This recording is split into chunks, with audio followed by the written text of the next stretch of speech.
Assalamualaikum warahmatullahi wabarakatuh. Perkenalkan, nama saya Diah Ayu Pramudita dengan NIM 121600058.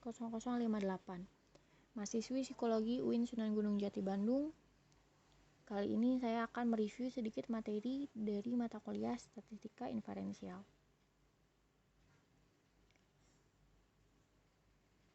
Uji normalitas atau pengujian normalitas.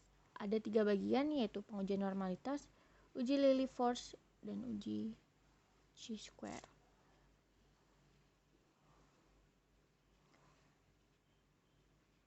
Pertama-tama kita ke bagian pengujian normalitas terlebih dahulu. Dalam berbagai analisis data, kita memerlukan asumsi bahwa gejala atau fenomena yang diselidiki mempunyai atau berasal dari populasi yang mengikuti model atau sebaran tertentu.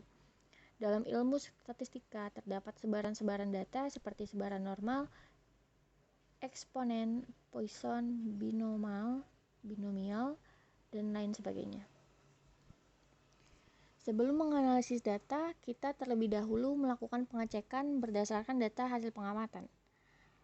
Pengecekan ini dilakukan melalui pengujian data untuk melihat kesesuaian hasil pengamatan dengan sifat populasi yang diasumsikan.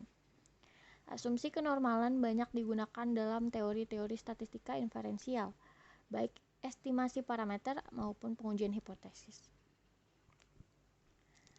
Uji normalitas digunakan untuk melihat apakah data yang telah dikumpulkan berdistribusi normal atau tidak, atau apakah data yang dikumpulkan berdasarkan dari populasi yang berdistribusi normal atau tidak. Jika data berdistribusi normal, maka dapat digunakan uji statistik berjenis parametrik. Sedangkan jika data tidak berdistribusi normal, maka digunakan uji statistik non-parametrik. Data dikatakan berdistribusi normal jika data memusatkan di sekitar rata-rata dan median. Data membentuk distribusi normal jika data di atas dan di bawah nilai rata-rata berjumlah sama. Begitu juga dengan simpangan bakunya. Berdasarkan pengalaman empiris beberapa pakar statistika, data yang banyaknya lebih dari 30 pengamatan sudah dapat diasumsikan berdistribusi normal. Namun untuk memberikan kepastian, data yang dimiliki berdistribusi normal atau tidak, sebaiknya digunakan uji normalitas, karena belum tentu data yang lebih dari 30 bisa dipastikan berdistribusi normal. Demikian sebaliknya, data yang banyaknya kurang dari 30 belum tentu tidak berdistribusi normal. Untuk itu perlu suatu pembuktian. Pembuktian normalitas dapat dilakukan dengan manual, yaitu dengan menggunakan kertas peluang normal atau dengan menggunakan uji statistik normalitas. Banyak metode yang digunakan untuk menguji kenormalan, diantaranya histogram, box plot, koefisien kemiringan atau skewness, dan keruncingan atau kurtosis, normal probabilitas plot, dan plot kuantil.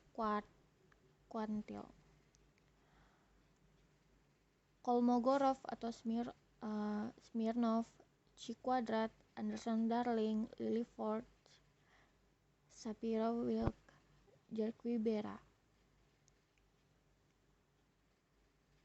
Sekarang kita ke bagian uji Lilliefors. Metode Lilliefors menggunakan data dasar yang belum diolah dalam tabel distribusi frekuensi. Data ditransformasikan dalam nilai Z untuk dapat dihitung luasnya kurva normal sebagai probabilitas kumulatif normal. Probabilitas tersebut dicari bedanya dengan probabilitas kumulatif empiris. Beda terbesar dibandingkan dengan tabel Lilliefors. Syarat uji Lilliefors ada 3. Yang pertama, data berskala interval atau rasio atau kuantitatif, data tunggal atau belum dikelompokkan pada tabel distribusi frekuensi, data untuk N besar maupun N kecil. Nah, hipotesis uji Lilliefors. H0, data berasal dari populasi berdistribusi normal atau data berdistribusi normal. H1, data tidak berasal dari populasi berdistribusi normal atau data tidak berdistribusi normal. Ini untuk langkah-langkah dalam uji Lilliefors. Ada 6 langkah. Sekarang kita ke bagian uji chi-square. Metode chi-square atau x kuadrat untuk uji goodness of fit distribusi normal menggunakan pendekatan penjumlahan penyimpangan data observasi tiap kelas dengan nilai yang diharapkan. Syarat-syarat uji chi-square ada 3, yaitu yang pertama, data tersusun berkelompok atau dikelompokkan dalam tabel distribusi frekuensi. Yang kedua, ada cocok untuk data dengan banyaknya angka besar, n lebih dari 30. Yang ketiga, setiap sel harus terisi, yang kurang dari 5 digabungkan. Ini untuk langkah-langkah dalam uji chi-square, ada 8 langkah.